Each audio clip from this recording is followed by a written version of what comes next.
यानंतरची बातमी वर्ध्यातून। वर्ध्यात मुसळधार पावसामुळे नाल्यांना पूर आलाय। समुद्रपूर तालुक्यातील पिपरी मार्गावरील नाला तुडुंब भरून वाहू लागलाय। त्यामुळे गिरड कोरा मार्गावरील 2 नाल्यांमध्ये वाहतूक ठप्प झालेली आहे। विद्यार्थी, प्रवासी आणि ग्रामस्थ मात्र तासनतास अडकलेले आहेत।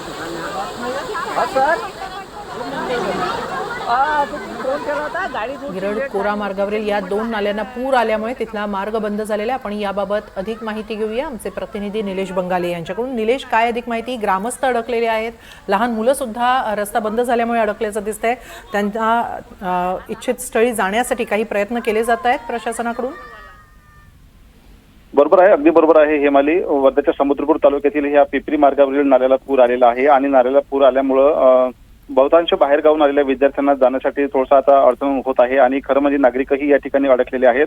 मुसळधार पावसामुळे गिरड आणि कोरा मार्गावरील 2 नाल्याला पूर आल्यामुळे ही वाहतूक जी आहे ही 1 ते 1.5 तासापासून ठप्प झालेली आहे। यामध्ये शाळकरी विद्यार्थी पण आहे, प्रवासी आहे आणि ग्रामस्थ पण आहे। आता या संबंधित विषयाला अनुसरून प्रशासन तातडीने आता हालचाली प्रशासनाने ज्या सुरू केलेल्या आहे, परंतु पाणी कमी व्हायला अजूनही 1 ते 1.5 तास लागणार असल्याचे स्थानिक बोलत आहे आणि हे सगळे मुलं जे आहेत अजूनही त्या ठिकाणी थांबलेले आहेत। तात्काळ त्या मुलांना त्या ठिकाणी हलवण्यात येणार आहे। बहुतांश वेळी जर पाणी नाही उतरलं तर म्हणजे जवळच्याच गावामध्ये त्या सर्व लोकांना थांबवण्यात येणार असल्याची सुद्धा माहिती देण्यात आलेली आहे। खरं म्हणजे प्रशासन आता अलर्ट मोडवर आलेलं आहे आणि जी पुढची तयारी ती सुरू आहे हेमाली।